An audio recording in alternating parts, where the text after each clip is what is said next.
He had a gun that he had to pull out of his pants. It took him 3 days to pull the barrel out. It's there it is. There, look at that. Look at that. Look at that. That's what he pulled out of his pants.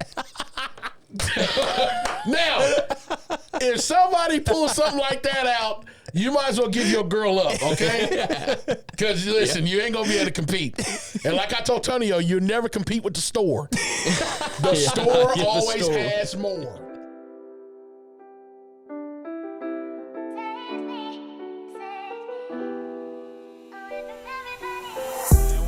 Ladies and gentlemen, Steak and Sauce family, this is episode 20. I am Antonio Claiborne, one half of the dynamic duo. You already know who the other man is. They calling him King Koopa Nowlin now. King Koopa Nowlin. Damn. I'm going to raise that flag in that castle. I'm going to start calling you Mr. Meat to Meat. Mr. Meat to Meat. Hey, that's a better name. Hey, you making that go up real quick. Real quick. Meat to Meat. I'm telling you, a lot of y'all been doing it.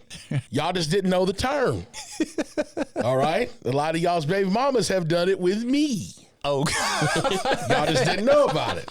All right?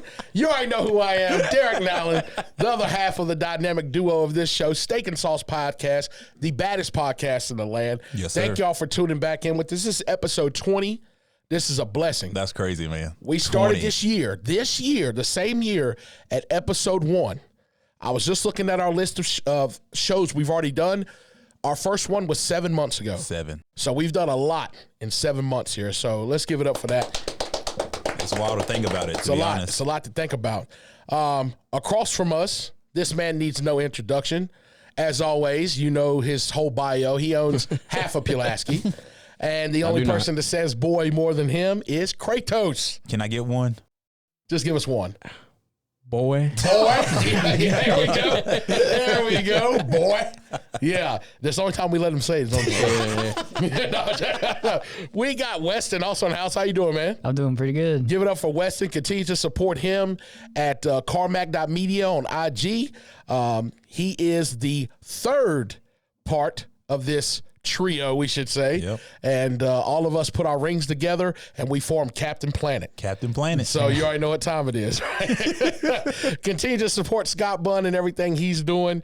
Continue to reach out also to my cousin Ebony Moore for any of your housing needs. She can help show a house to you, help you buy the house, put you with a good lender. So shout out to her as well. It's been a great week. We are approaching Christmas. I know everybody's getting excited. I just had to fight 2 guys that lived off of Robinson Track for a barrel of popcorn at Walmart. We all put our hands on it at the same time. Wound up coming down to that. You know, who knew caramel popcorn would be such an issue, but I guess it is. Walmart's crazy. Yeah, it is. Be careful right now going in there. Just be careful. It's wild in there right now. A little lady followed me around the store for 20 minutes. And I just had to finally tell her, ma'am, I'm going to purchase everything that's in my cart. I just had to tell her that. You got to be straightforward with that. You got to be straightforward. Yeah. I didn't want to, beat around the block. Ma'am, I'm going to purchase everything that's in my cart right now. Without further ado, put that burger down. Go ahead and subscribe, hit that notification button, hit that like button. Go ahead and tune into the baddest podcast in the land. You definitely don't want to miss anything that we got going on. You won't be disappointed. We got a little bit for everybody. The stuff that may offend you, we'll have another episode that won't, I promise. So, and speaking of offending people, it seems that I have done that big time, fellas. Please tell me about it. All right. So, Weston Preston, AC. I don't feel that it was the last episode. It was episode 18. Yeah. I talked about how I felt about Rip and America's favorite show, Yellowstone. I love the show. I just don't like him. So when I posted that on TikTok, a lot of people came at my neck. I'm talking about threats.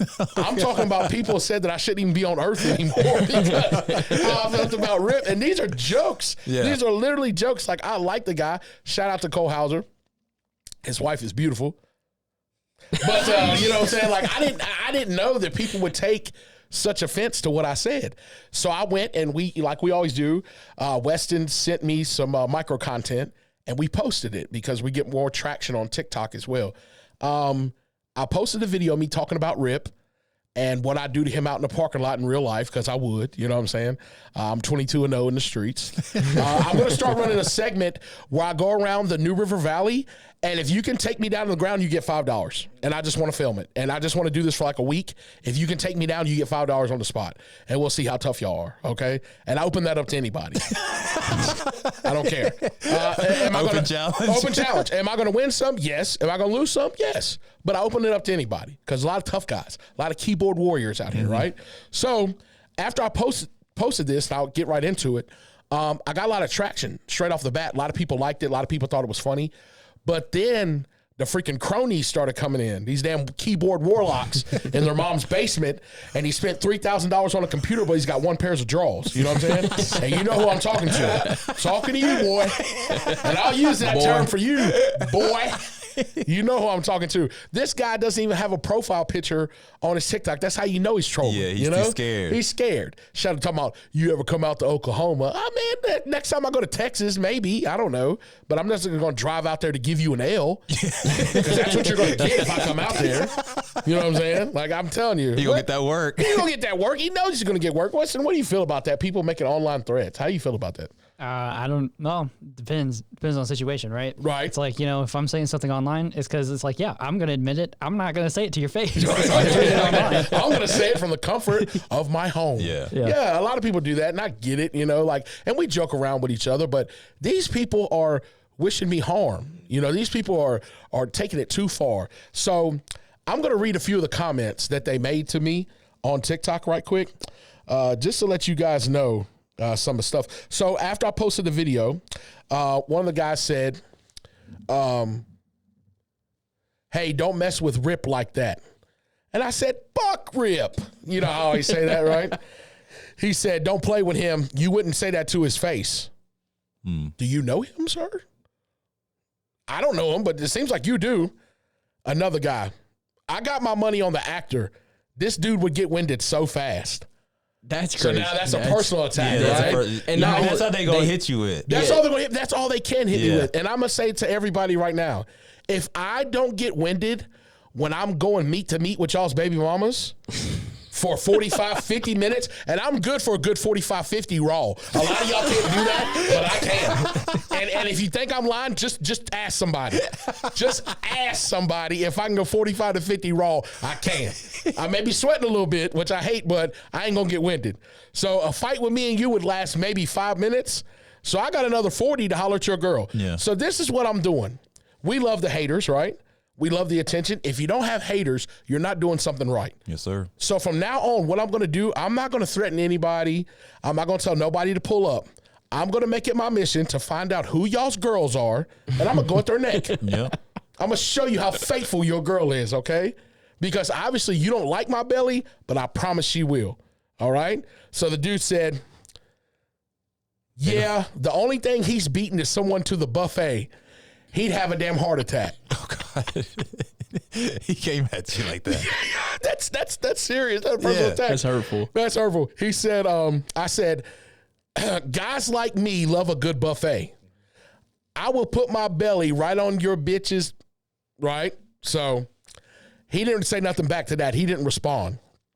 The funny thing is, they don't know that you can go back for days. Like, they're not going to be able to search you up. No, they're not going to.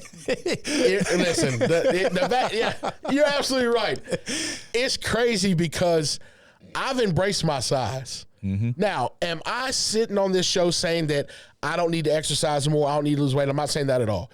I definitely have room to make improvements on my life, right? Because I want to be in fighting shape. I want to be in the shape like for longevity. The age we're at now, we're doing things for the next 20, 30 years, right? So when we get 60, we still feel, pretty good. So let me not say that first. These are just jokes. But the guys that are on here talking about my weight, yes, I'm big. My belly's big. My head is big. My bank account's big. My house is big. The scat pack that I drive to this show sometimes is big. I hate to do it to y'all like that, but I mean, come on now. What are we really talking about, What's some money to some money? I don't know. But I thought it was funny that people take such offense to these shows. I think people get so consumed that they feel like, these characters are part of their family. Oh yeah. Yeah, for sure. When Game of Thrones happened, We was we were those people. To be honest, like when Game of Thrones was on, we were Lannisters. Yeah. And the kid Joffrey, right? Mm-hmm. He was receiving death threats in real life. Yeah. Look at Weston. In real life, because his character was such a damn cruel person and just his attitude. And I think people really wanted to choke him, but they couldn't. I think that's why he said that he wanted to get away from. Yeah, he had to go to therapy. He had to go to therapy. He had to do a lot of things because Preston, he was dealing with some stuff. Like people were reaching out, like, dude, we'll kill you. Yeah, but you got to understand the character that he was playing, right? And then you got all the other people that's hating on you. So he's like, dang, what can I do? What can I do? Yeah, that's true. And he said, you get so consumed in these roles that he had to find a way to break away. Kind of like, rest in peace to Heath Ledger and playing the Joker. Probably one of the better ones we've seen besides one of my favorite movies. I think Jack Nicholson. Yeah. That was a 90s Batman. Remember when you showed me the video of him with the big gun? The big gun? Hey, I'm telling y'all right now, if y'all are movie buffs, Weston, can we do something? I know it's on the spot. Can we find a picture of Jack Nicholson as the Joker? He had a gun that he had to pull out of his pants. It took him 3 days to pull the barrel out. When he fired that gun, Batman was flying in one of his little airplanes or whatever. It scrambled all the instruments. And there it is. Look at that. Look at that. Look at that. That's what he pulled out of his pants. Now, if somebody pulls something like that out, you might as well give your girl up, okay? Because, listen, you ain't going to be able to compete. And like I told Tonio, you never compete with the store. The store always has more. That's my saying, right? I don't care what you bring into the room. I don't know how we got on this topic, but the store always has more. I don't care if you're walking around with your Winky in a backpack talking about it's mine. No, bitch, you bought it. This is what I have. Okay? You bought that. The store has more. Can we pull that back up for 1 second? 1 second, my bad. So the Joker pulled out this freaking hand cannon. One shot dropped Batman out of the sky. And the funniest thing about this is, look at him right here. Can we pull this picture up? There we go. Look at him. It's still not out. Yeah, it's still not out. Who walks around with this just like that? That's half his body. That's half his. Look at his torso. Watch. Here's a little thing. Watch. Look. Watch him. Oh, man, I wish I showed him shooting it. When he fired it, it knocked him back 3 feet. And the funniest thing was when he fired it, it made him blink real hard. And he didn't even think that he was going to be able to hit Batman. One shot from that cannon took the whole damn thing down. I think that's probably one of the funniest moments or whatever. But I just want to say these things we talk about with Rip, they are jokes. We love the show. Shout out to Yellowstone. Big show. I love it. We don't really mean these things. I'm dealing with some reflection as I talk to Preston. Preston tells people you shouldn't argue with yourself. Right? You shouldn't argue with yourself. When everything dies down, don't bring it up again. Nobody's talking to you. Number one. If you bring it back up, while no one else is saying it. You're arguing with yourself. You're arguing with yourself. So now when I see people do it, I think of Preston immediately. I'm like, dang, you're arguing with yourself. Just because he said a lot of people do it. A lot of people do. Like when all the chatter clears down and they bring it back up again, you're like, who? Did somebody say something? Yeah. Who's talking to you? You know, no one brought it back up. The points were said. Everybody said what they needed. Right. I've done it. I mean, everybody's done it. Everybody's done it. Yeah. But now that you pointed out, I feel like I'm more aware of it. You know that you're thinking in your head. Should I say something else? Should I? But you don't. You don't because you know now. You're arguing with yourself. You're arguing with yourself. They're done. They're over it. Yeah. So, like I said. Not to be too disrespectful, but I love the comments. Keep them coming. We don't mind the haters. I don't mind anybody talking about me because, for one, that's going to come with this. Yeah. That was one of the things I addressed about starting this show. I was a little bit nervous about starting the show and coming on and putting myself out to the world because I hadn't been in the gym yet and I didn't. Yeah. You know what I'm saying? I didn't look the way I wanted to look. But if I'd have waited on that, we'd have waited another year. Yeah. Or maybe more. Maybe more, yeah. The time is now. You know, the time to do this stuff is now. So I just appreciate everybody's encouragement. As many negative things that are said, we have 90 positive ones. You know, majority of the time that I see anything that people write to us, there's somebody that me and Preston know that's very, very, very close to us that wrote me a very private, heartfelt letter that he was thanking me for using my platform to address issues that men struggle with, because he said that's something that we'll never talk about in our friends group. Yeah, I heard you talking about that. You know what I'm saying? Like, you know, we'll never just sit down on a Sunday watching football and start bringing these things up. Yeah. But in private, when you're dealing with yourself, it's hard to shut off your mind sometimes, you know? It's easy when you're in company, when you're around family and friends, it's easy to push through a day. But the hardest time to deal with for some people is when you're by yourself. And I feel like when you're left with your own thoughts, sometimes that can be hard for people, especially depending on what they're going through. I feel like my alone time is my recharge time. That's the time I come up with stuff. That's the time I'm in my house. You probably think I'm crazy. I'm in there laughing. Nobody's in there. It's just me. But it's something I've done thought about. Yeah. It's some joke I've thought about that I'm writing down, and I just feel like, you know, let's go with this. So it's crazy. Weston, as always, throughout the week. First of all, I didn't even ask y'all how y'all's weeks are going. It's going great. You? Christmas is almost here. Christmas almost here, you know. I know everybody's doing their best. Like I said, I fought 2 dudes off Robinson Track for a can of popcorn, so hopefully y'all don't have to do that. Preston? Good. Family's coming in. That's right. Yeah. Your mom And stepdad. stepdad are coming from Texas. Yep, they're on the way down right now. And Way up. I'm sorry. It confuses me. You're coming up. Yeah, Texas. way down, way up. Sorry. No, it's hilarious. But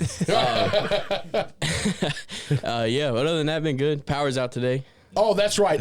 Terrible. We are sorry for everybody that's experiencing this major power outage in the Dublin area. I think it's affected Walmart in Dublin. I had a grocery order He had today, a grocery and they order. didn't give it to me because the power ran out. Yeah, the What only thing hell? he had in there was Trojans and KY, so it won't really be a big deal. They can get that anywhere. We meet the meat, boy. Yeah. What are you talking about? Yes, sir. Meet the meat all week. Yes, sir. Man, I'm serious about this. I'm going meet to meet. So just know, ladies, if you look at Weston, ladies, if you call me, if you get in my inbox because you want to chill with Fat Daddy, just know I'm going to ask you a few questions about your medical history, and then we going meet to meet. Okay? So you need to figure that out however you need to. I need the heat. All right? That's like wearing, and not going meet to meet's like wearing a rain jacket to go play football. No. You need that contact. You need to feel and embrace everything. You know what I'm saying? I need that back pressure. You know? Now that I've had it, that's it. Right? Got to keep it. You got to keep it, right? Weston, how's your week been? Good. Awesome. Not that stressful. So, Yeah? School going good? Y'all on break right now, right? well, I haven't started yet. Okay. But we're having problems with my school loan, trying to get it approved Okay. for whatever reason. It's stuck Okay. in limbo, probably because of holidays, but Right. Hey, up there at ODU, y'all need to get together now. We got classes we got to knock down. don't blame them. We No, already I'm called joking. them. I'm joking. Yeah, they may see this and they may go at him. No, I'm just joking. I ain't trying to get expelled. Yeah, before no, I they're like, Yeah. dismiss. Dismiss. No, this ain't even Mr. Carmack. This is somebody different. Yeah, no, that's a joke. But I'm having a pretty good week. Family's coming in. I still have yet to put up my tree. Don't hate on me. I'm going to get it up. I just haven't had the time. Definitely going to put the tree up. And let me ask y'all a quick question. Real tree or fake tree? Real. Real, But One I have real. a fake It right now. depends. right?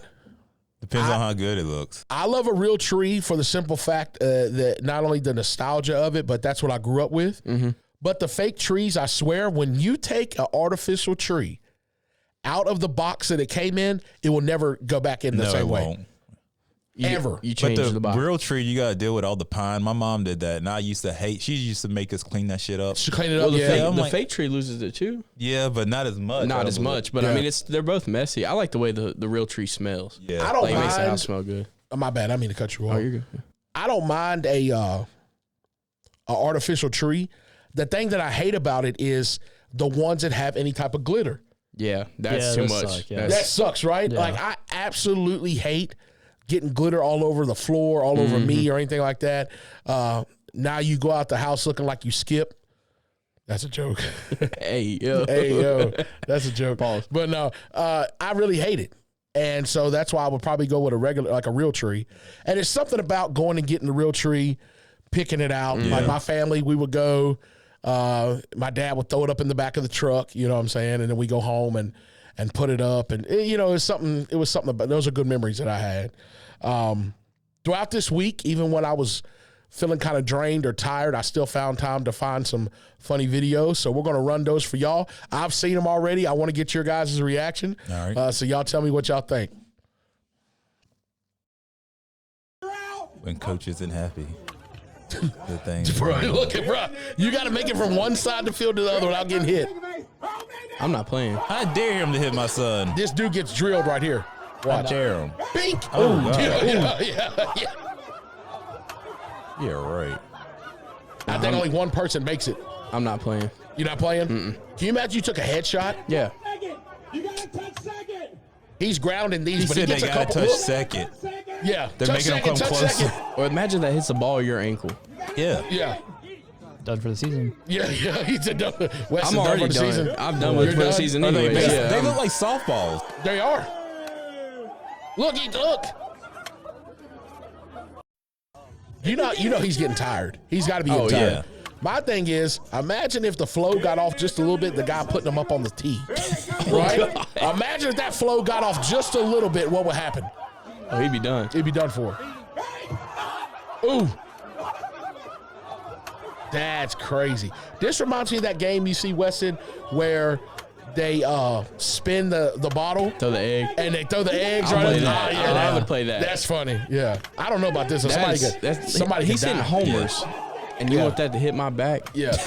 You want that to hit my back? No. Bro, I'm surprised he ain't let that bat go yet. Look at that. That's over the fence. Yeah. Bro, that's hilarious. I thought this was just crazy. We'll run the next one. I see this. Did you see this? Yeah, Boozy's Listen to this story. He's a wild boy. Listen to this. My phone ring. I think it's her, cause I see her name. I say hello. He say, bro, don't hang up, man. Don't hang up. This movie, you old man. Why you want to talk with somebody that's piped your girl down? And you know it's Boosie, so you know he acts.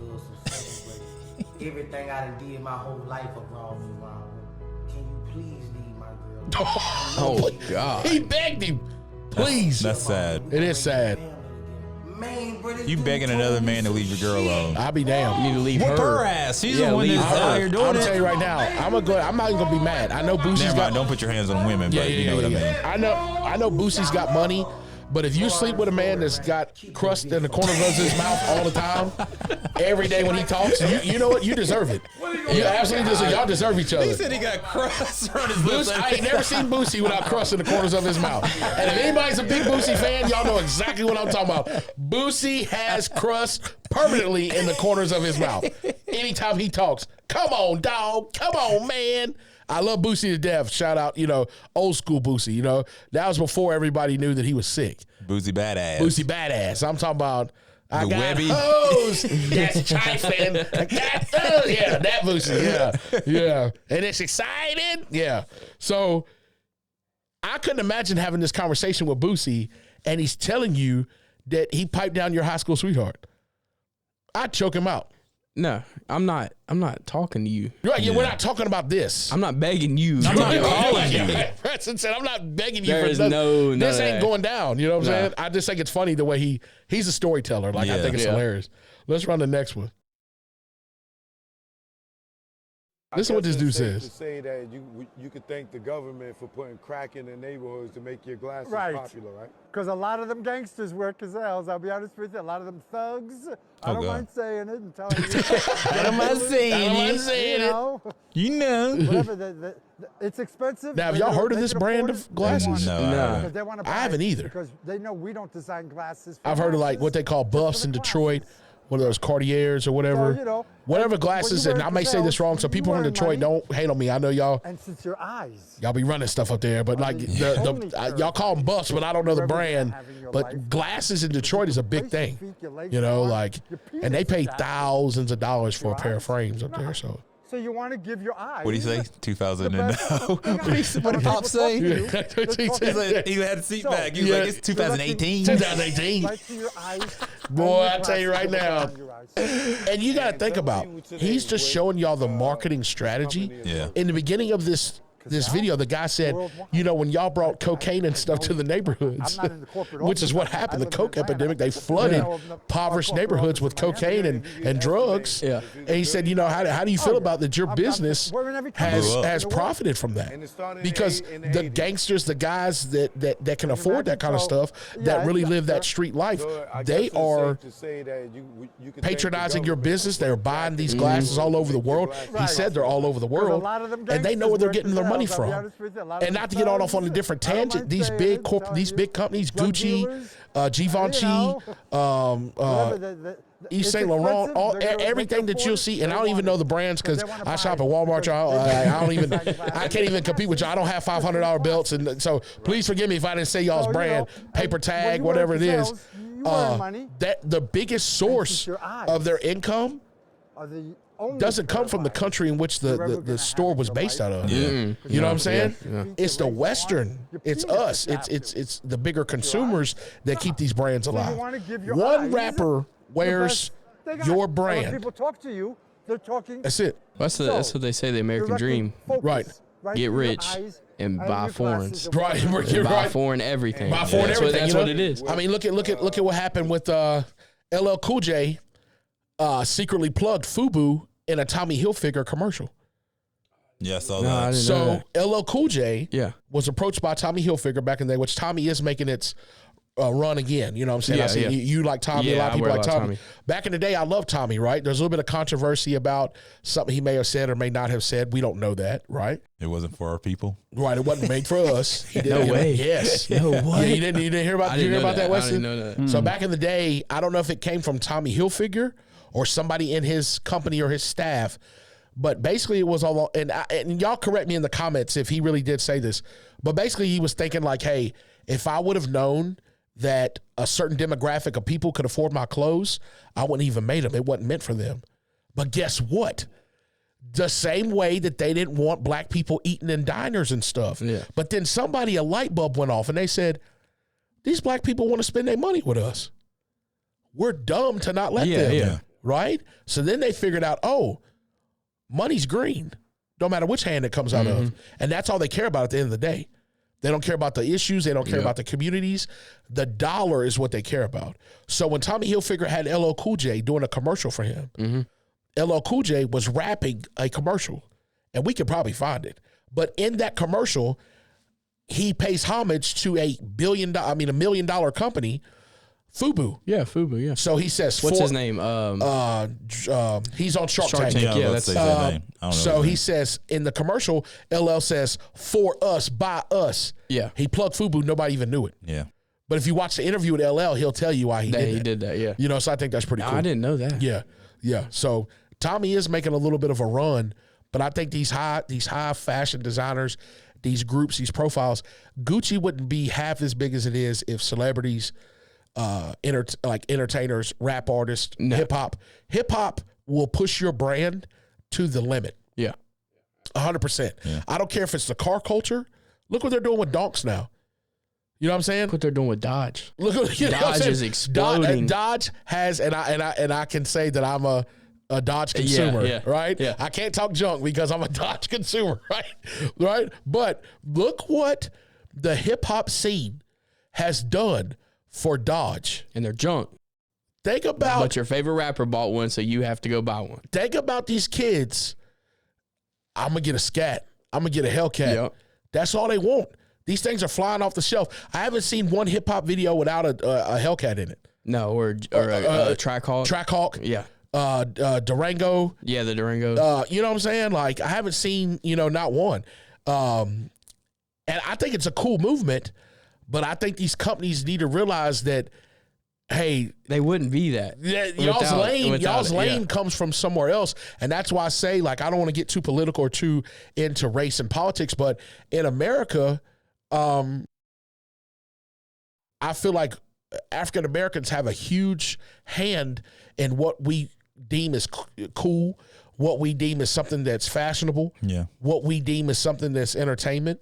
And I feel like everybody is okay with it in that realm. But when we talk about real issues, which we won't do that, with this is not the platform for it. But I feel like people want to turn a blind eye to it. Yeah. So that's I'll get off my soapbox, but that's how I feel about that. Was that the last one, Weston? No, I got one more. Okay.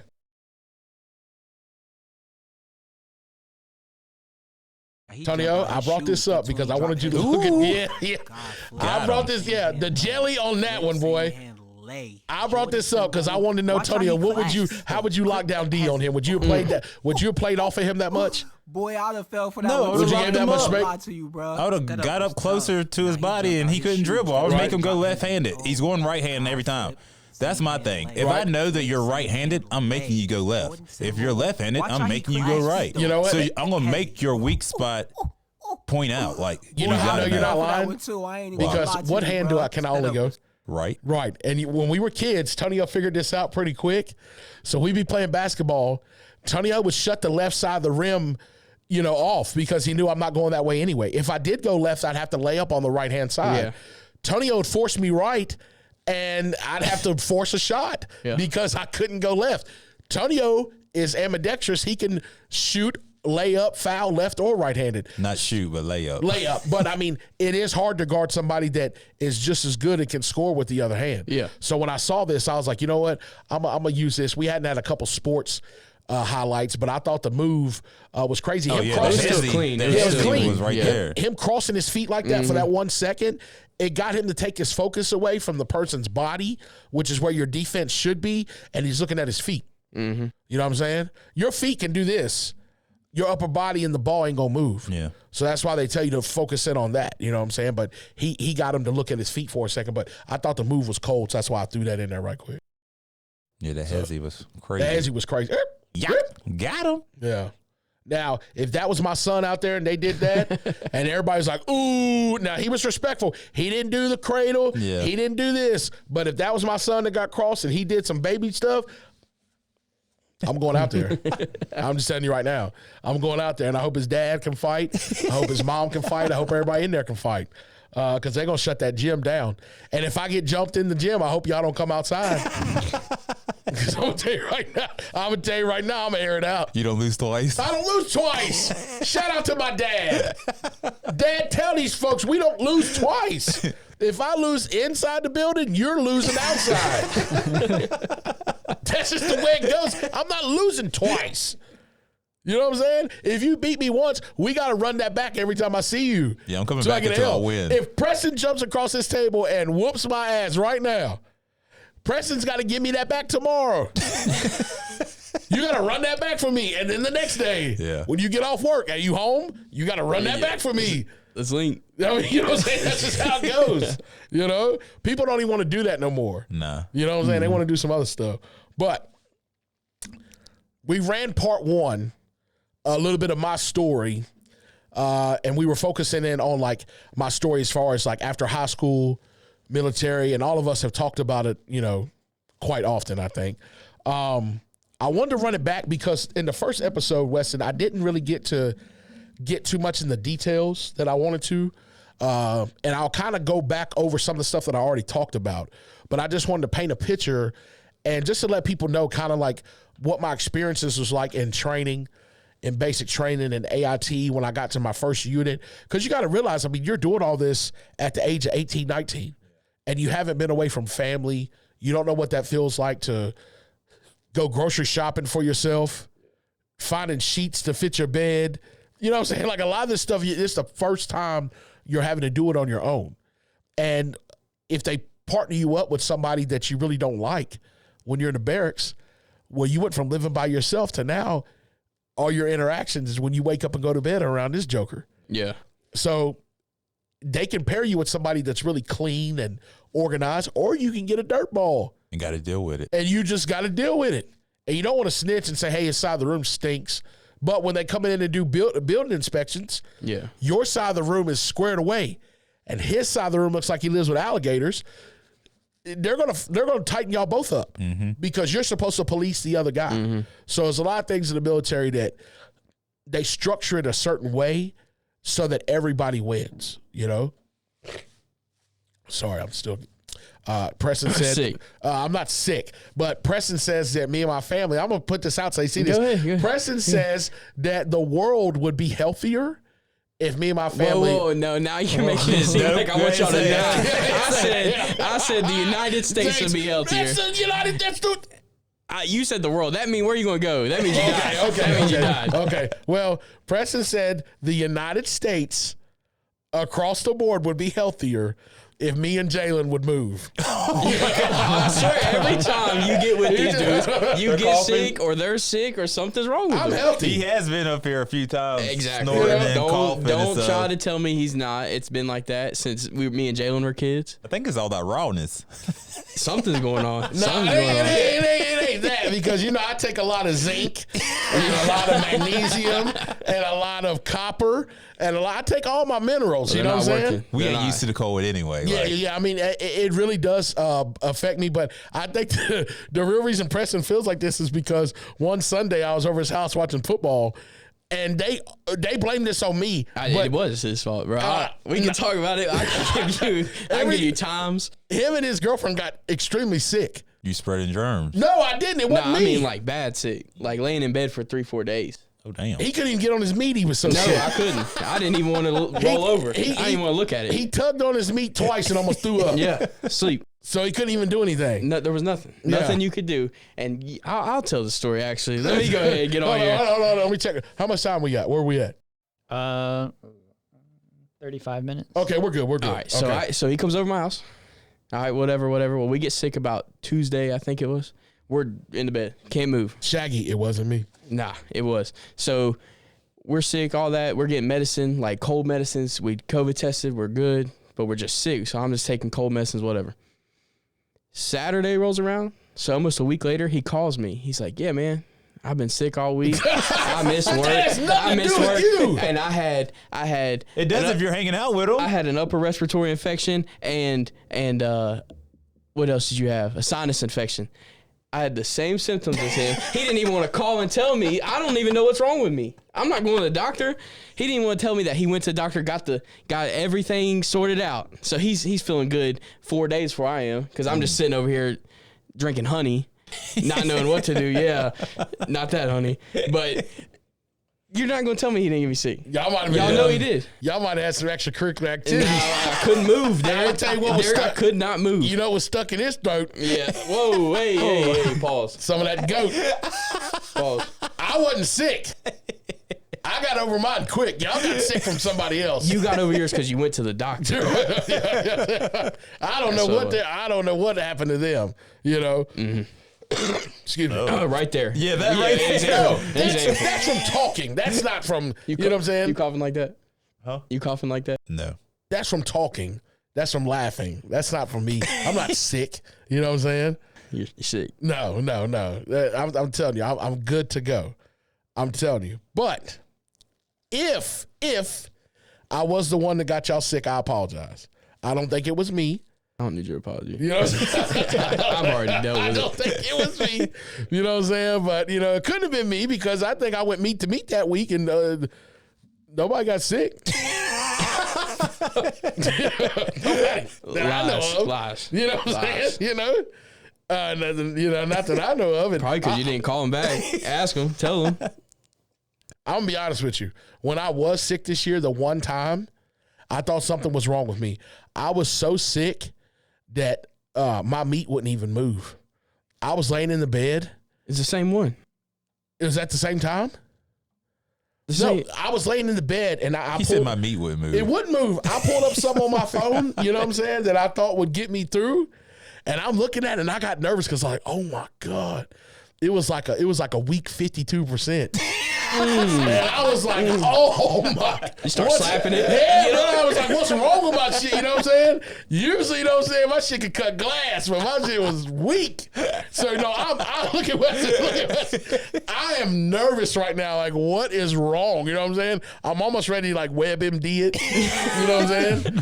But I feel like I felt so bad. Like my body, the chemistry just wasn't there. Like I wasn't, you know what I'm saying? Sometimes it gets like I had old extra noodle, boy. Yeah, I couldn't even, you know. I'm glad nobody was around because that shit was pathetic.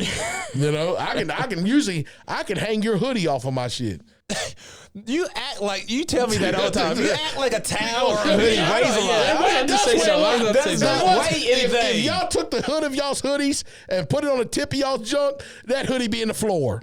Nah. Drop. Look me in my eyes and you know who you talking to, right? Oh, here we go. Dies over here. Y'all can't hold that up. Y'all gotta squeeze the base of y'all's. Y'all gotta hold y'all's by the base. That is not Y'all heavy. gotta hold y'all's by the base like and hope you get some traction. Y'all have that honey to do all that. Yeah, I can't. Yeah. I ain't never had a bad dick report. Thighs. I'm gonna let y'all know that now. There are certain moves they can't do because if they sneeze too hard, bloop, right out of it, and then the first thing they gonna say, "Damn, girl, it ain't her fault." You know what I'm saying? But I'm telling you, if you can hang a heavy towel, It's a not hoodie, no heavy towel. It is a Stop heavy- saying that. I'm tired of you saying that. It is heavy. No, it ain't. Listen, my joint looks like it power lifts. Get to the Army story. You know what I'm saying? Yeah, if y'all lay on y'all's back, that thing gonna fall flat on y'all's stomach. It's called weight. It's Y'all called ain't got meat. no- y'all It's ain't called got- gravity. Your dick should not stand straight up Yes, when you're laying on your yes. back. Y'all You got ain't a Coke can. That's No, what we're it not is. doing this. We're not. We're Y'all ain't not. got no base. No. A cheerleading squirrel. Dude, it's called meat. Y'all ain't got no base. It's called gravity. Yeah, it is working against you. That thing shouldn't fall. Boom. It's gonna lay on your ribs. If it fall- Hey, anybody, if it your fall- dick stands straight up when you lay on your back, you got issues. No, it's supposed to be. That means your blood's good. Everything's Hold running on, strong. hold on. Yeah. Hold on. No. I'm gonna say something. Where is it supposed to lay at? On your, mine's lay on You my just abs. rubbed up here.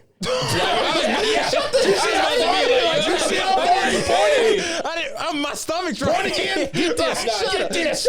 Point again. Let me see where you pointed. He pointed right here. Right here. To the bottom of his nipple. No, Yeah, I my didn't. shit Shut was up. right here. Yeah, you got to calm down. I meant on boy. my abs. Let's get over this. I'm done with this. I'm done. Dog. I'm done. My abs. But it should not be standing straight up. I don't care what Once anybody again, says. it's all proportion.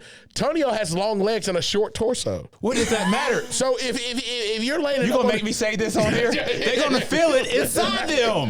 God, they do. Your shit's like pouring applesauce in a drain, boy. Ain't no. All right. Preston, where do you point at? Right here. My abs. Right here. My abs. Way up here. No, I didn't. Well, listen. No, I didn't. Bless your heart. You know, if it is like that. Glad you got enough blood for all that. Glad you got no blood on that. You know what I'm saying? It's all blood flow, baby. That's all that matters. I want to explain to everybody this thigh to meat rate. No, I'm joking. I ain't gonna get into it. But when your thighs, hold up that bottle of water right there, Preston. When your thighs are that big around, okay, And your meat. and put that beside it. Now y'all tell me, Y'all tell right there. yeah, That's that it's gonna look it like looks bigger. Ooh, It looks bigger. ooh. But it goes inside. So They feel it. When you look at that, you're gonna be like, "Oh my gosh!" You know what I'm saying? Compared to his thighs. my God. The body. Now, Yeah. if you put him on a bigger person or somebody regular, it's gonna look extra regular. No, it's not. Yeah. It's still hanging. Like, what are you talking about? He's a shower, not a grower. You know what I'm saying? That's all it is. I'm definitely a grower. I'm great. That thing stays the same the whole time. I'm done with this subject. Yeah. Get on your Army story, so- please.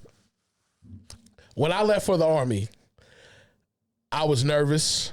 I didn't know if I was making the right decision, right? And I knew that I wasn't coming back without a uniform. That's what I knew. like I said in the episode before, I didn't care what they made me do. I didn't care how hard the training was. I didn't care if we had to skin goats. I didn't care what they made us do. I was not coming back to Christiansburg, Virginia without being a soldier. So when we got on the bus, my first stop, we went out to Fort Knox, Kentucky. So that's where I did basic training. And Fort Knox doesn't even have a basic training that's available at that base anymore. I don't know when they discontinued that, but when I went, this was 2005, right? Show my age a little bit. All young girls still holler at me. 25 and up, you know what I'm saying? We didn't have any women at our basic training. You can go to some basic trainings and they'll be integrated like male, female, like Fort Jackson, South Carolina, stuff like that. So you can imagine the level of testosterone that was there, you know? So I was in Bravo Company 246. I still remember like it's yesterday. We had these old white barracks that needed to be painted. We had 3 floors in our barracks. The bottom floor was like the admin part. The second floor was 2nd platoon. Third floor was 3rd platoon. I was in 2nd platoon. The Death Dealers is what we were called. Our mascot was a huge Grim Reaper on this horse, and he had a huge sickle. And it was a painting on our wall, and it was dope. It was a cool painting, and we would always smack it and say Death Dealers, you know. So imagine a big bay with bunk beds, and there's 50 on one side, 50 on the other, maybe more. So, like you said, one person gets sick, and in that tight of an area, everybody's getting sick. To back up for a second, when I first got to Fort Knox, we had one drill sergeant get on the bus, and he said, listen, fellas, we're going to make sure we get y'all the best training possible. Y'all sit here for a second. Don't worry about nothing. I know y'all are stressed, but we're going to make it through this together. So I'm sitting there like, okay, it's all right. Yeah. Okay, this is respectful. Getting a little comfortable. Too comfortable. The same guy stepped off the bus. He stood outside for 30 seconds. He got back on the bus. Get the fuck over this bus. And I was like, oh. So we all start screaming. Everybody jumps up, grabbing the bags. And I don't know why some people brought so much stuff, but they brought enough stuff as if they were actually going to be able to use it anytime soon. You're not getting into your personal bag until after you get to AIT. So we get off the bus. Why you got all this shit? Hold that shit up. So we're holding the bags above our heads, running in place. Some of the guys that had heavier bags, they were struggling, bro, because they got Walkman's boots, all types of stuff. Yeah. So they made us dump our bags. And with one hand extended over our heads in the air that was holding the bag, we had to put item by item back into our bag, right? So you had to squat to the ground, pick up one item, stand up, put it in your bag, and count off 1, 2, right? And I'm like, dude, if this is how this is going to be, this is going to be nuts. Yeah. It's going to be a long time. So right after that, we do some of our in processing. You start with in processing. You're doing all your paperwork. You're getting all your life insurance. We signed so many papers, I can't even tell you what we signed. I probably should have looked at it a little bit closer, to be honest with you, because I probably signed my, some rights away or something like that, right? We had this huge packet. They would tell us, open up your packet. We're only going to tell you this one time and one time only. On page 1 in the top right-hand corner, you will put the last 4 and all the instructions are like that. Mm-hmm. So you're trying to hang on to every word to make sure that you don't miss nothing, because the last thing you want to do is mess up. Yeah. Or have to raise your hand. Put your fucking hand down. You don't raise it, like there's no right answer. Yeah. Right? So we got these big manila folders we're running through. And after we did our paperwork and stuff like that, and I may get some of these things out of order, so you guys that never been in the military before, don't try to come at me too hard, you know what I'm saying? Because you don't know. But, so after we did our paperwork, I remember looking at the barracks, and I was like, what the hell did I do? Why? Why am I here, right? I was like, we're going to get yelled at every 5 minutes. And I was on a hold under status, which means my group, my my actual class hadn't started yet. We were still waiting on some people. So they put me with some guys that were a little bit higher ranking than me that came into active, because I was on active duty. They came into active duty from reserves, or they had done some hometown stuff to where they could rank up. So some of the guys were private first classes, PV2s already in basic training, and they thought they were the shit because they were walking into basic training with a little bit of rank on their chest, right? And really, that shit don't mean shit. We're gonna get jacked up all the same way. So for that week that I was in hold under, they just made us clean all day, every day, scrubbing. And the stuff we were scrubbing, it was never gonna come clean. This is years and years of grit and dirt. Yeah. And the baseboards. I want my baseboards white. We could have bleached them things and they wouldn't have turned white. I'm telling you. I'm telling you, I smelled like Simple Green and cleaner 24/7. I mean, when Simple Green gets down into your nail bed, I mean, your hands are green. I mean, it's just crazy. So I remember drinking the water out of these faucets, and we would fill up our canteens. Back then, we had the marshmallow suit, kind of resembled Tonio's gray sweatshirt, and we had the bottoms. Do you remember those that said Army in black letters and Army down the side? That was the old PT uniform, right? That was back when we were still ironing our BDUs, and I was with the group that we still ironed our uniforms every day, and we shined our boots by hand with Kiwi. So I'm glad that I got to experience that, because some of the new age guys don't even know what that is. Yeah. I'm talking about you walk out so crisp that your daggone, the creases on your BDUs could cut somebody's head off. I'm talking crispy, right? Yeah. And it was, the people that didn't take time to dedicate to their uniform, because in formation next morning, they looked ate up. Shit sandwich. Uniform wrinkled, hat, I mean, just ate up. Yeah. Shoots, boots not shined. They got Kiwi on their laces because they were too lazy to take the laces out of their boots when they put the Kiwi on. So imagine having to shine your boots every night. One of your pairs of boots is for display in your area that had to stay on display at all times. And one of your pair of boots you had to wear, right? Now, you could switch them in and out, but you needed a pair on display. And we had a diagram that showed us how everything needed to be displayed. So you're training, you got mud and stuff all over your boots, but at the end of the day, you still got to take time and make sure they're ready for the next day, right? So I'm in this hold under status, right? Pretty much all we would do is march to chow to eat and march back. Now, in Kentucky at this time, it was freezing, right? This is in March. I joined the Army March 5th, 2005. And I remember being there, and I'm not going to lie to y'all, if anybody remembers this, the breakfast in the Army in basic training, it was delicious, bro. We had these two big, thick pieces of French toast, look like two big old cheeks, you know what I'm saying? Like, thick, I'm talking about thick bread, you know what I'm saying? Bro, I got that, look at Weston, I got that every morning, right? The ladies would scoop the eggs, little applesauce, maybe a piece of sausage. And really what it was a time for us to get inside and get warm. Now, you're not trying to look up and get the attention of the drill sergeants, but you're looking around the room to see, like, are these other companies, like, where are they at in training? They in blue phase, they in white phase. But you don't want to be looking up too long, because then they'll say, oh, what you looking at? Oh, you ain't hungry. Get up. Right? Yeah. So they catch you looking around the room, and they had the TVs on purpose just so they could catch somebody's eye just wanting to get a glimpse of the news. You know what I'm saying? Yeah. And you can watch it, but you can watch it outside. They make you go outside, stand in the window, watch the TV. It's freezing, right? So you're sitting there eating your food, just trying to make it, and you're like, man, you can hear a pin drop in there. Only thing you heard was the fork hitting the plate. You didn't hear, I mean, ain't nobody talking. Ain't nobody saying nothing because you wasn't allowed. So really the military's focus is to take you from being able to have any of the privileges that you had, and they're taking that away.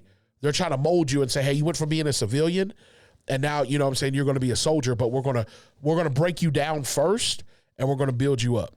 You know what I'm saying? So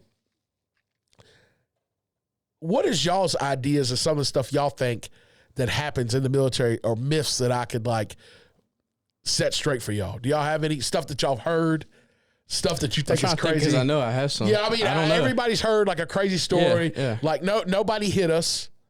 Nobody beat on us. Weston, you heard any crazy stories? Like, how the military goes. Like, there's always jokes. Like, they make us eat crazy stuff.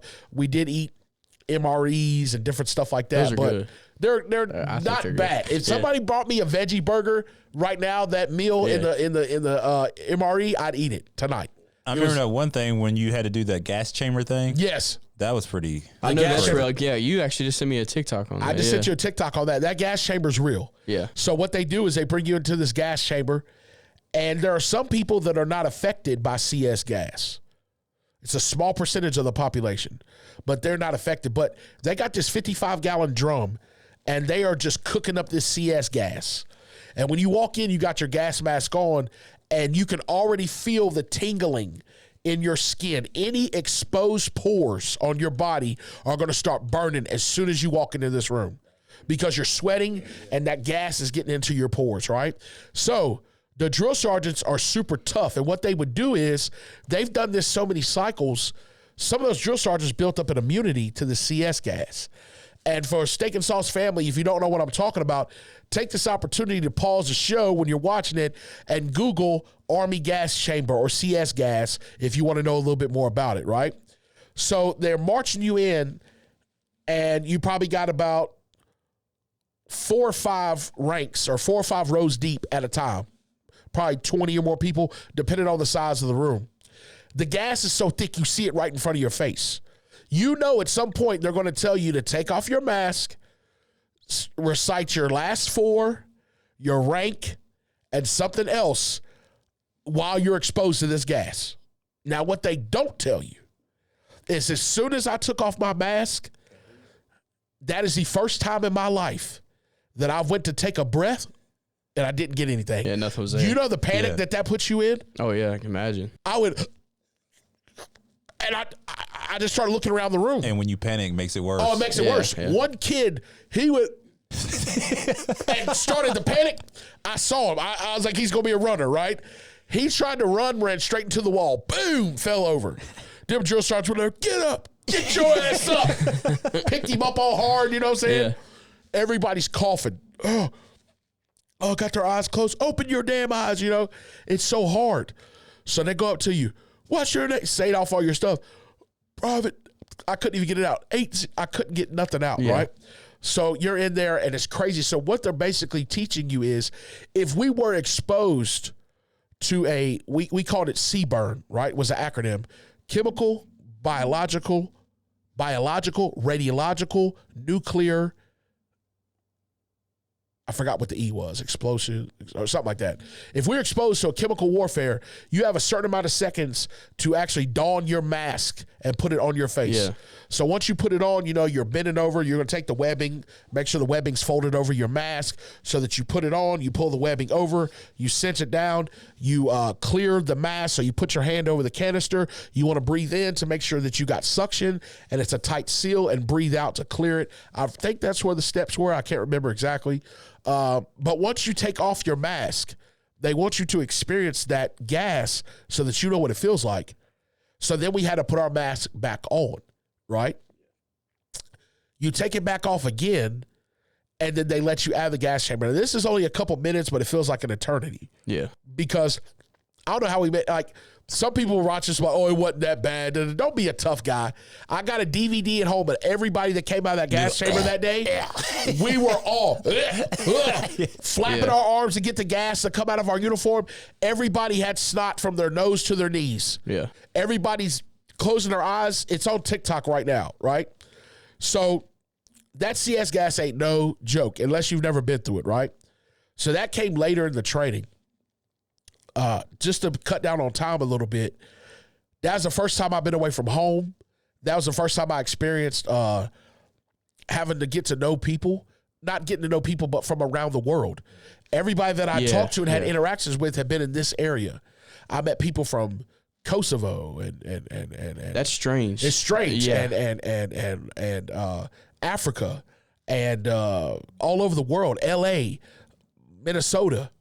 So now you're put with this group. It's a melting pot of people, of men in this group. And our drill sergeants at nighttime, all right?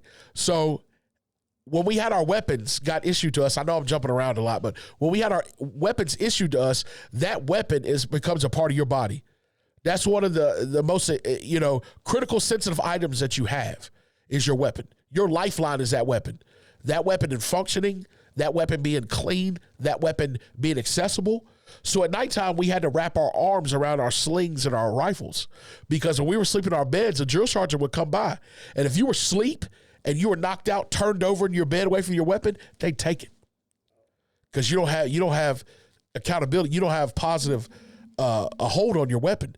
So I'm going to tell you what the two worst feelings in the world. One of them is when you're balls deep and she tells you she wants more. Shut up. Terrible feeling, right? You ain't got no more.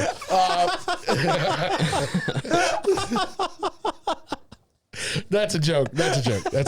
I've always got more. So that's one of the worst feelings in the world. Your balls deep, and she gets in the groove, and she said, more.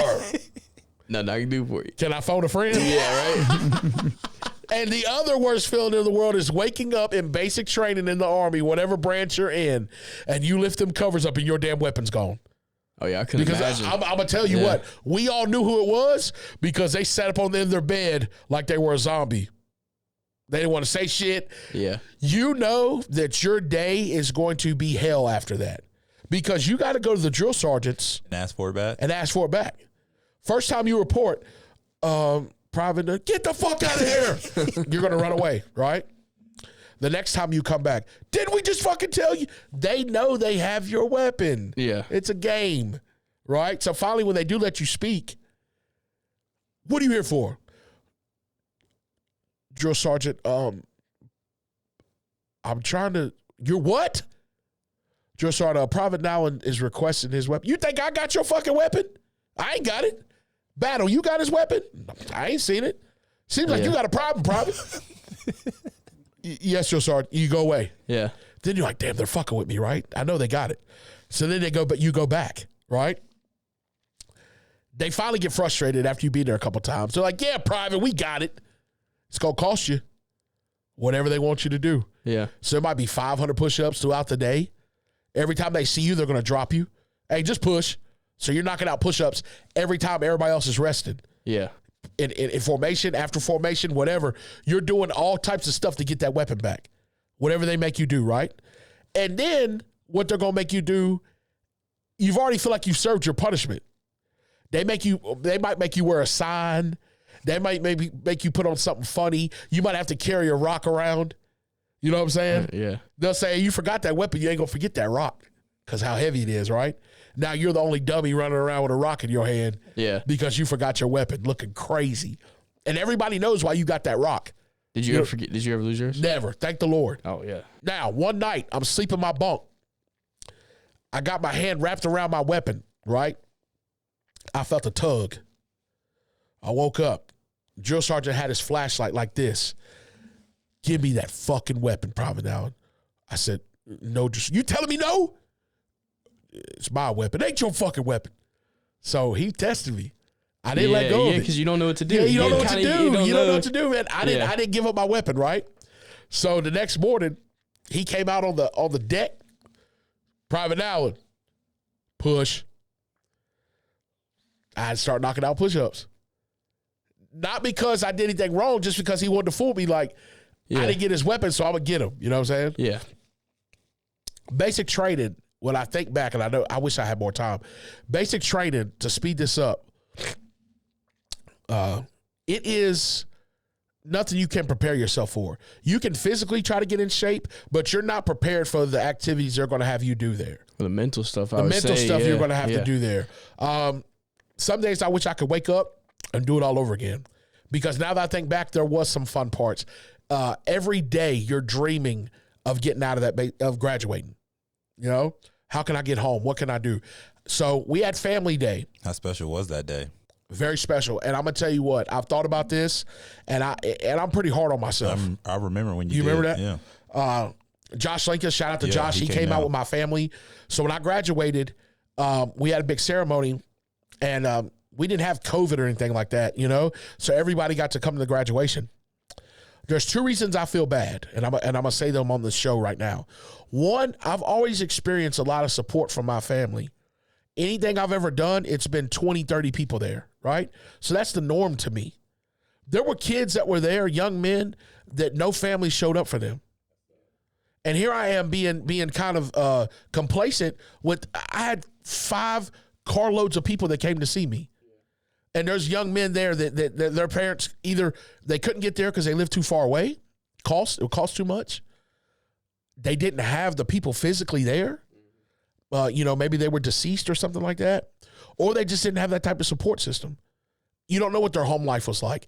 Maybe they caught a bunch of flack for going in the military and leaving the farm, leaving their dad's business, leaving college, So, one, I felt bad because I didn't understand the importance of how much support I had. Number 2, I wish I could go back because in my heart of hearts, I just remember feeling this sense of entitlement. And I had no idea where it came from. My granddad was there, rest in peace. And I remember him talking to me, and we're talking about the training and how much it changed and him telling me all this stuff. And I felt proud to have those conversations with him. But at the same time, I wish I could go back and really hug those people in that moment and embrace them and tell them how thankful I am for y'all being here. My grandmother wrote me a letter. Shout out to my grandmother. She wrote me a letter every day. Now, I didn't get the letters every day because of the way our mail was. But every time we had mail call, I had mail. I remember the letters like it was yesterday. Hey, Derek, it's Sunday. Just sitting here, just finished raining. Sky's pretty clear. Your granddad's out doing this and that and the third. I'm sitting here watching Oprah. I remember her letters. And I'm going to be honest with y'all. I have every letter that was ever written to me in a case. That's dope, yeah. That's because I want to give that to my kids or somebody one day, and they can go back and read them and be able to see that. And picture what you was going through. What I was going through. I know that I didn't write back as much as I received because I just didn't have the time. But Grandma, thank you. Thank you not only to Grandma, but everybody that wrote me a letter during that time, everybody that prayed for me that time, Tonio. I had a lot of support, man. So the first thing was, like I said, not being aware of the support that I had because everybody doesn't have that. Number 2, being appreciative of that day, taking in that day, being humble on that day. I felt like I had a little swag to me that day. Maybe I was proud of myself.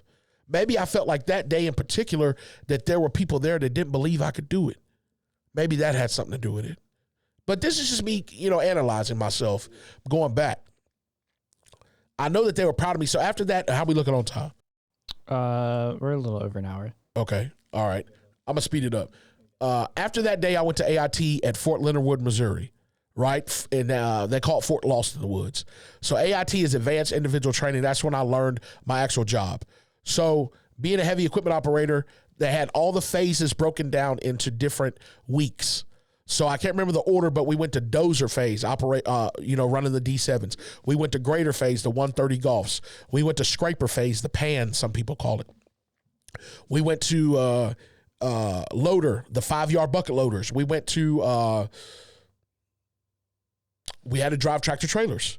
So that was a part of it, backing up a trailer. I remember running over them cones so damn much because my trailer would get away from me, and that drill sergeant would open, the instructors, they would open up that door so fast. What the hell? Yeah. You know what I'm saying? They have the cones lined up, and you're supposed to back your trailer straight down those cones.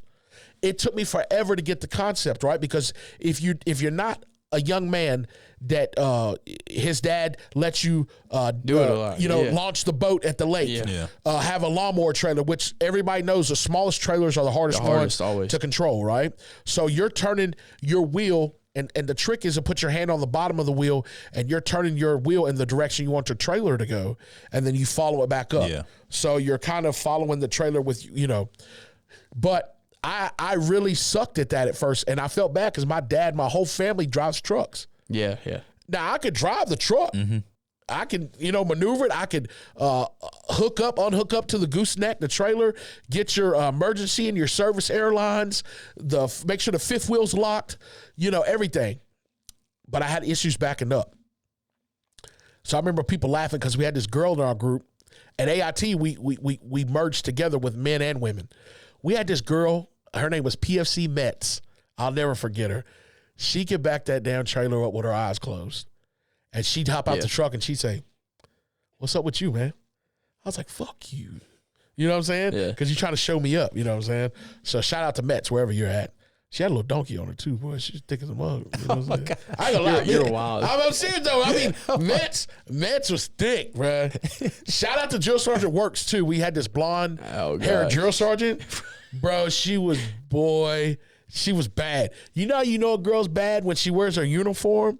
Whatever she does, I don't care what type of uniform she wears, and you still see the frame in that thing. So you already know, if you see a frame in a uniform, you know that thing is nice outside of that thing.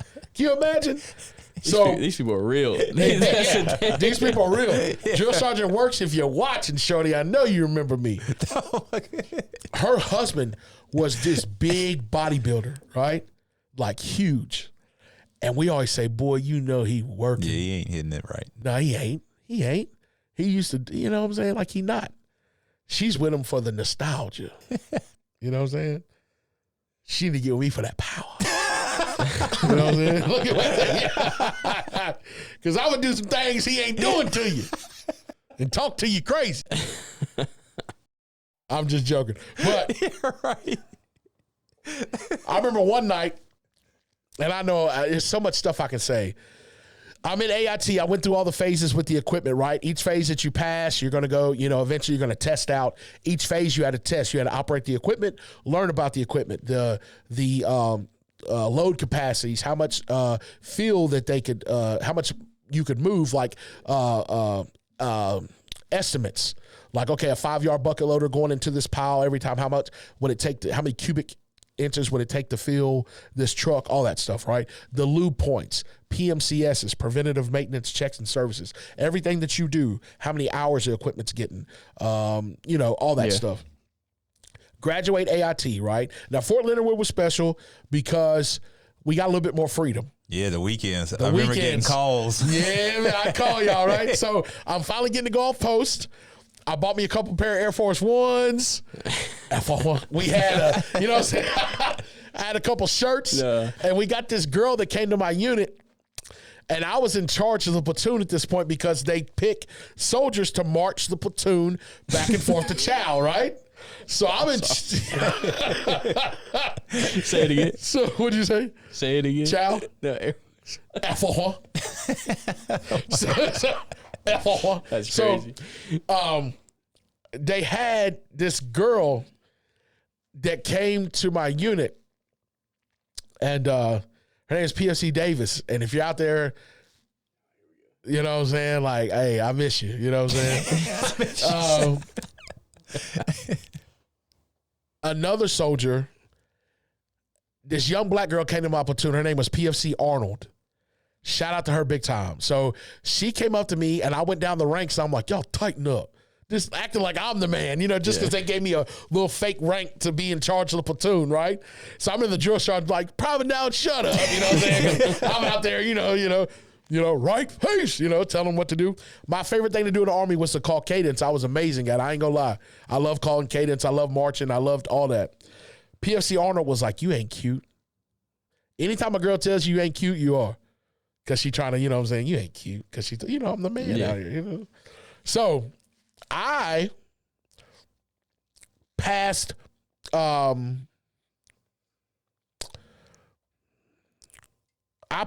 inspection, my Class A inspection, which means you had to put on your Class A uniform. All of your medals had to be the right measurements. You had to set it up yourself.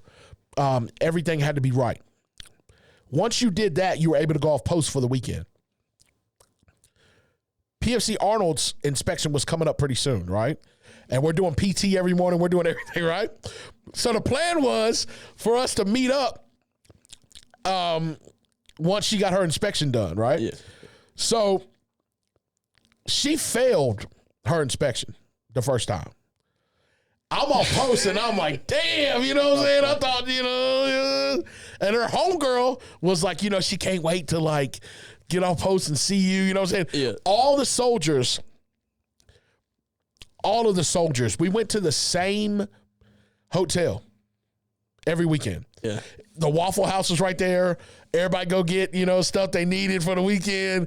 We're partying, going to a little club, you know what I'm saying? Yeah. So I'm thinking, man, it'd be 4 of us to go in on a room together, right? We didn't have that much money. But this weekend I got my own room, you know what I'm saying? Yeah. Because I thought she was going through, you know? So she didn't make it. I was bummed. Can you imagine you booked the room, you doing all this stuff, and then she hits you with, I ain't going to be able to make it. You don't even want to touch your meat. You mad. Yeah, you're done. So her friend was like, sorry she couldn't make it, whatever. I'm about to graduate AIT to go to my first unit. I know I got to speed this up, but PFC Arnold finally passed her inspection, but I'm about to leave.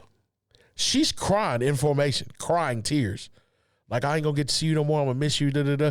She hand wrote me a letter after I left with pictures. She's like, hey, I finally got out, you know? Yeah. Little crop top shirt. You remember girls used to wear them little metal chains around their bellies and stuff like that. Yeah, you know what I'm talking about? I know what you're talking about. You talking about? Like baby fat back in the, you know what I'm saying? That stomach was tight, boy. I mean, you could grab her stomach like that. You know what I'm saying? I like that.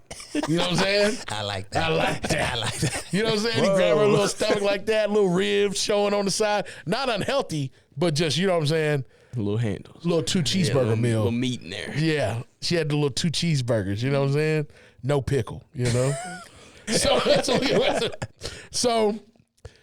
fast forward, I get to my unit. I went to Charlie Company, 62nd Engineer Battalion in Fort Hood, Texas. Shout out Fort Hood, Texas. Texas is wild. Changed my life, right? Finally get to my first duty station. Before that, when I graduated AIT, I was at home doing hometown recruiting here in Christiansburg for like 2 weeks. Going to the high schools, seeing all my old teachers, trying to let them know, hey, I'm grown now. You know what I'm saying? I went and seen them, and I'm slim and trim in my uniform now. Someone was looking like, I'm like, prime days. You know what I'm saying? Back then, boy, you talk about slanging and banging, boy. They was looking at me like we might risk it. You know what I'm saying? Oh, Lord. Yeah. So I was trying to let them know, shorty, I'm grown. You know what I'm saying? I know I was just in your government class like last year. You know what I'm saying? So, before I went up in there, I flicked it a couple times. You know what I'm saying? Gotta get a little size to it. My dog get a little size to it. So I'm up in the schools and stuff. You know what I'm saying? All the old shorties that didn't want to give me no play. Now they want to talk. I ain't got time. So go to my first unit. 6 months after getting to Charlie Company, we get orders to go to Iraq. Crazy, right? I'm like, what? I got to tell my family I'm about to deploy. Like, this about to get real.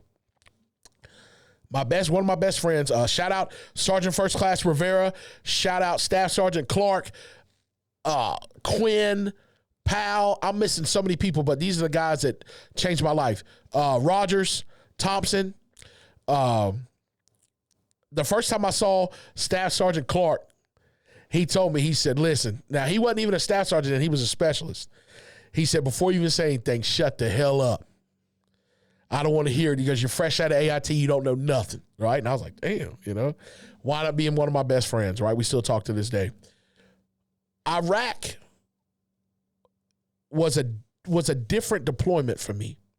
I was a 50 cal gunner up on the turret in the Humvee. To the side of me, we had a 249, a SAW that was mounted. That's a fully automatic machine gun. It's belt fed onto a tray. Shoots 5.56, just like an AR, but fully automatic. And we would either carry that weapon on patrol with a sling, or it was usually mounted, and that would be our go-to at first or a backup, right? So you could produce a lot of casualties with that weapon, The nut sacks, we called them, the drums that would go on the bottom that held the rounds, they would hold 200 rounds apiece, right? Pork chop, nut sack, whatever you want to call it. So we'd be riding through the streets of Iraq in our patrols and stuff like that, and I just remember being so scared of somebody dropping something on me, a grenade getting rolled out, getting shot, all the normal things that you're scared of, right? But the guys that I was with, they made it all the world of a difference because we really were like best friends. And we had the same routine at the end of each day. We would do all our patrols, we do everything, then we go to the gym. We'd hit the gym hard every day, and then we go eat midnight chow, then we go to sleep. I remember going through a breakup, my high school sweetheart, right? I was in Iraq, sick. She was in college, right? And my homeboy came over to me, Thompson, he goes, look, man, the football team done got her. Oh my God. And the reason he said that is because me and her were friends on MySpace. And one of the pictures she had posted, she posted up a picture and she was like, hey, I posted some pictures. Go look at them. Tell me what you think of my hair. So I was like, dang, your hair looks good. You know what I'm saying? My homeboy's like, hold up, bro. Blow that picture up. So he blew it up. In the corner was a Gatorade cooler. He like, how many girls you know that got Gatorade coolers in their room? So I'm sick. I'm like, no. He's like, bro, they done got her. Yeah. You know what I'm saying? They done scratched that thing, right? So he was giving me shit like, oh, she's on the other side now. And I think at the time we were so young, we had plans to be together after I got home, but we're young and she was in college and my mom was like, look, Derek, she needs to learn herself and become a woman. You're learning yourself right now. So let her enjoy those college years. So, that's what we did, like we separated, whatever. Shout out to you. And, she enjoyed her college years without feeling the pressures of having that high school relationship that goes over into college. I don't know how many people have done that, but I'm sure it's tough. I'm sure it's tough, like you find different friend groups. You're in different, you're traveling different. You're experiencing different things. You're changing as a person. Some of the things you used to like, maybe you don't like anymore. But anyway, we got back from Iraq. I was in the same unit. I was home for maybe 18 months in Texas. Texas is wild. Let me tell y'all this right now. Tonio came down to Texas. You've been to Texas. In Texas, the women approach you, especially if you're in the military. They were super aggressive. Oh, super aggressive. They'll come pull on your pants. Hey, let me see that. No. It's not ready. It's not ready. Yeah. That's like you going to get something off the stove when you're young. It ain't ready. You know what I'm saying? Mine wasn't ready. Don't look at it now. Don't judge me off this. You know what I'm saying? Let me do my moves. You know what I'm saying? Let me work my moves. So them women down there, shout out to Texas, they are aggressive like that. And we got orders. I know we're over an hour. What are we looking at? About an hour 20. Okay, let me cut this. Dang, I can never. So there's so much to say, 3 bro. parts, huh? You're right, 3 parts. Yeah, we'll do 3. I'll take us up to the second deployment, right? And there's so many details, y'all. Steak and Sauce family. I'm cutting out so much stuff. All the fun nights we had, the San Antonio trips, the Austin trips, the Houston trips. I went to a club in Houston as a sidebar. I walked in at 20 years old. There was a couch that was a double-decker couch, the only one I've seen like this in my life. I'm pretty sure Drake rapped about one of these clubs I went in, right? There were 30-plus beautiful women on this couch, all of them sitting there talking to each other, no dude in sight. I've never seen that many women on a couch before with like no dudes in their ear, trying to talk to them, whatever. I drank so much that night. I remember walking in, sitting down and trying to have a conversation with a lady, and I woke up in the hotel room the next morning. All I remember. Had mud all over me. I'm like, y'all drop me? What y'all do? You know what I'm saying? Mud? I had mud all over me. God. So I don't know what happened. You know what I'm saying? To this day, I don't know what happened. But we would go to so many different restaurants in Texas. You know what I'm saying? Shout out to Bush's Chicken, El Taco Jalisco #7, Aztec, all the places I took y'all. Yeah. You know, like it's just Pluckers. I know they got Pluckers in different places, but we got orders to go to Afghanistan. We knew we were going to go for 15 months. Now, this was different because we knew Iraq was a bad deployment for some people. We saw a lot of crazy stuff in Iraq, but Afghanistan opened my eyes up completely different. This is my second tour, right? So in this engineer unit, we would go around, we would improve the routes, clear the routes. We were building bases. We were doing a lot of stuff. And when you move like that as one of the engineer units, you don't have a lot of support when you're working and running these routes day to day. You're providing your own security. You got your own gun trucks. You know, everything that you have is within that platoon. And shout out to all those guys, you know, from EM Platoon. We're called EM Platoon, Earth Movers. And when we got in Afghanistan, I went to so many different bases in Afghanistan, dude. Like I got to see so much. of that countryside, you know, and the regions in Afghanistan are crazy. Some of the southern regions are a little bit more like more dust and loose soil. There's mountainous regions. There's, you know, places that, I mean, Afghanistan was freezing in the winter months. You're 10,000 feet above sea level in some places, or maybe more. It's just crazy. So I remember going to, like, I named some of the bases, Altamir, Shank, Ziahak, Penich, of course, Bagram, Jalalabad, Kogiani,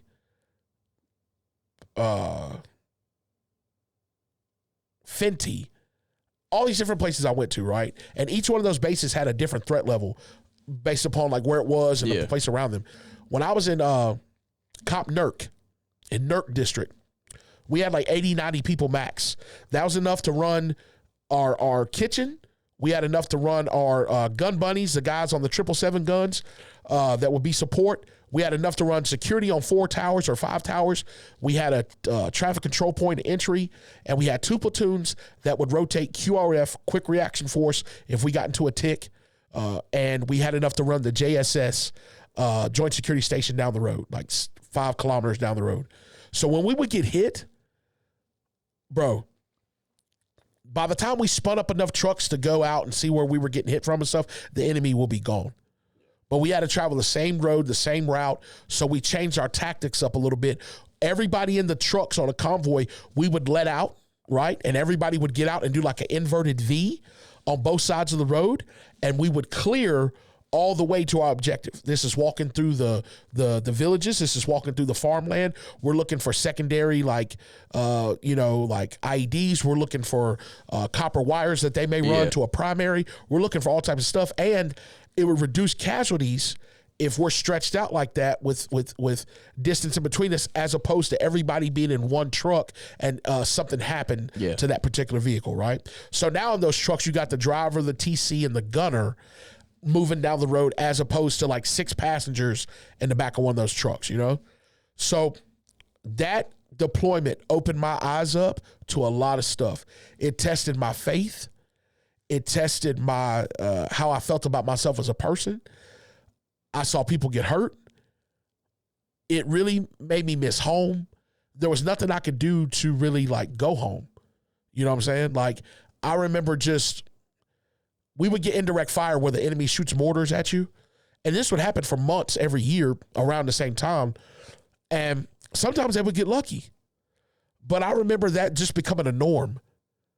You know what I'm saying? Like, one time they launched a mortar shell at our base camp, and it hit right next to our back door and shot dirt and rocks all into where we slept. And we're like, this is nuts. Like, we'd been outside. If we'd have been 10 feet left over here, if we'd have been 10 feet to the right over here, you know, I mean, it's just crazy. But thankfully, thank the Lord that myself and my buddies were still here. But Afghanistan is different fighting. It's different terrain, different techniques than Iraq. It's night and day, right? Iraq, and people may try to, you know, correct me on the type of fighting and stuff like that. That's just my personal opinion, right? Everybody's got a different opinion on that. I got hurt on my second tour, and I think I talked about that before. That was another reason that it really made me open up my eyes to say, like, hey, this is real. When you're 19, 20 years old and you're tough and you're up on a 50 cal, you feel a certain type of way. When you get punched in the mouth that first time, you realize, hey, this is real. And, you know, I could go home in a bad way. And I think that was my biggest fear, right? So that was a 15-month tour. Finished out that tour in Afghanistan, and we went all over Afghanistan. I saw a lot of different things. Afghanistan is one of the most beautiful and dangerous countries all at the same time. If you just Google pictures of it, you know, I mean, anybody who had an opposing force has tried to take over Afghanistan since the beginning of time, right? Genghis Khan failed. The Russians failed. The resources and natural resources that are there, I mean, it's crazy, you know? Came back from Afghanistan. I wound up reclassing my job to 35 Mike, which is a human intelligence collector or interrogator. So you can kind of do either or. You can run like a multi-functions team and run like, you're gathering intelligence on the area that you're in, or you could be in a group that runs interrogations, So I thought that this would be good because I've always been interested in jobs like this. And I went out to Arizona to reclass. And I was in Arizona I think that 35 Mike course was over 19 weeks long. So we were out there for a good bit at Fort Huachuca, Arizona. Arizona is beautiful. If you've never been, go to Phoenix, go to Tucson, go to Bisbee, Arizona. I went out to where the real OK Corral happened, the shootout, Doc Holliday, Tombstone. I saw where that really went down. It's out there. Like, you can go to it. A lot of history out there. The women are gorgeous. You joints in Arizona, I don't know what y'all eat. Sun Devils. Yeah, you're right. Sun Devils. Because them things is hot. I'm talking about hot, boy. Them girls down there is something different. The sweat don't even fall all the way down. It just disappears on them. You know what I'm saying? If you like that type of thing. Right? I know you do. Right? So, I went out there, and I feel like I'm talking too much. If y'all got questions, anything y'all want to know, just ask. I don't want y'all to make y'all I'm enjoying the story. Okay. So out in Arizona, at this point, I'm a sergeant, and I am considered a Moss T, right? That's what they called it, right? So I'm not going through the same training that these young soldiers are going through because I've already done it. So they separated us, right? So we decided to go to one club one weekend out in Fort Huachuca, Arizona, right? And I forget where it was at, but as soon as we walked in, I saw all the soldiers that were in my classes scrubbing the ground. I left immediately. He said scrubbing the ground. Scrubbing the damn ground. As soon as I walked in, right? Scrub the ground. All these girls ain't washed, ain't bathed. Let me say this too. I went in Walmart today in Fairlawn. I saw a lot of women with makeup on, caked on, and it stopped at their neck. And I know for a fact y'all ain't washed y'all's ass today. I can look at y'all and tell ain't no water hit y'all, but y'all's face was beat. So 10 for the face, but I know ain't no water touched y'all. When it's two different skin tones. Two different skin tones. You can see that on TV all the time. One of them looks like a rosy peach. The rest of you look like Donald Trump. And I know for a fact you ain't bathed. I know this. They got them funky sweatpants on with them Uggs with no socks, stinking. I saw a girl today as cold as it is. She had Crocs with no socks. Damn, like Weston said, damn. And you know Crocs and no socks, your feet stink. You need your ass sweat. They sweat bad. a bunch, yeah. And you know when you look at the ones in funky sweatpants, you know they stink. You can tell by the way the sweatpants look. It's saggy. Stinking ass. They got them old square drawers on. You know what I'm talking about? Up to their navel, them navel cutters. You should be ashamed. How did we get over here? You should be ashamed coming out the house with them saggy fucking drawers. All right? I don't want to see it. That ain't up to me. But maybe nobody else's brain is wired this way, but this is what I see when I go into Walmart. That's for sure. That's for sure. Yeah, you know what I'm saying? If you gonna wear sweatpants, you need to have a nice pair of drawers on. Or none at all. Let that thing go. Let it air out. Yeah. And I'm just thinking to myself, does she look at herself when she's doing it? You know what I'm saying? Her man's walking with her. He's looking at me, making sure I don't look at her. He's got those big roper boots on. His Levi's are so tight, and you see his nuts popping out the side. Looks like Rip. Got a big knife on. He don't bathe either. They just both lay up funky. You know, he's the type. Hair greasy. They go to the Mexican restaurant. I want the ACP. Yeah, the ACP always. No beans, extra rice. Thank you. Vote for Trump. God. So So, I mean, You guys will bleep that. this is what they do. You gonna talk all week, but you want to go patronize a Mexican restaurant? You gonna say it like that? No beans. Them beans ain't got nothing to do with them people. It's true. Double rice. Always. You need your ass whooped. All right, so I know I got off topic, but I know we're going to have to run a part 3. There's so many details I want to talk about with the military experience, but what I'll leave part 3 up to is really diving into that second deployment. My third deployment was also in Afghanistan, so if nobody knows, I did 3 tours. I'm very thankful to be here. I'm very thankful for all the people that I was with, all the people that I've met. I'm just thankful I'm very proud of my military service. Not to say that I'm proud of what I did. I'm proud that I got the opportunity and the Lord blessed me to be able to do it, is what I'm trying to say. And I feel like I'll forever hold that near and dear to me, I know we talked about a lot today. I don't want anybody watching this thinking that I was just getting on here rambling, but I'm trying to get this story out. And of course, these guys are amazing guys. I told them if they have anything to say, they could have said it. But I don't know what it's like being on the other end of somebody, like telling a story. You know what I'm saying? So I don't want people thinking that I just took up all the airtime today, So, it's your show. What? I mean, it's my show, but it's our show. You know what I'm saying? It's your show. So you're a star. I ain't no star. You will be after midnight. And I want my check. Yeah. You already said. He said, you will be. I want my check. You know what it's going to turn into? You're going to see us on TV. Tonio going to have me in court. I got a lawsuit. Yeah, lawsuit. Yeah, I was on every show. Yeah. He even made a remark at my girlfriend. But I would never. No. His son's going to go to the NBA. And I'm telling you right now, if I ain't at the signing, I'm telling you right now, I'm going to get a lawsuit on them. I'm having it. I'm telling you, I want to be taken care of. You know what I'm saying? No, I'm playing. Shout out to Max, by the way. This has been a fun episode. I'm thankful this is episode 20. 20, man. We have a lot more to go. This just shows you what a dream can do. This started out from an idea in my head to reaching out to people to help us get some graphics done, to writing some ideas on paper, and now we're at episode 20. So what I really want this to do is thank you to all the veterans out there in the world. Thank you to everybody that supports us and watches this. We thank our veterans, 100% support. If you need help, reach out to somebody. If you have a dream, just push. Make sure you got people around you that want to see you succeed and want to push.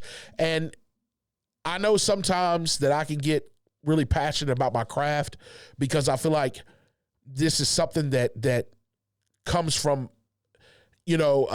ideas. It's internal, and we put it out, and now it's become something that we can touch. So if anybody gives me some corrective criticism, constructive criticism, I'm learning to deal with it, okay? I'm human. I'm growing each day. I'm glad that this is episode 20 that's going to roll us into 2023. We got a lot more for you guys to come. I'm glad we're here, though. This is a good place.